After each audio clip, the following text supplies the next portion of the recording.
तुम्ही काय देता बापाला पैसे? महिन्याला 100 रुपये द्या म्हाताऱ्याला, वर्षाला 1200च द्याल, पण गरज पडू द्या तुम्हाला, कुठनं आणते 40,000 कोणा स्टॉक पण देते.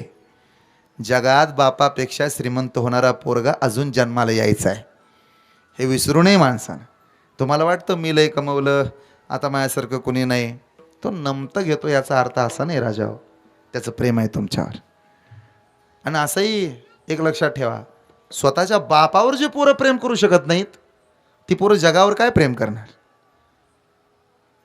एका मोठ्या कंपनीत मुलाखती सुरू होत्या कंपनीच्या डायरेक्टर पदासाठी, आणि ते अधिकारी एकच प्रश्न विचारायचे, तुमचा बाप कोणाकडे असतो?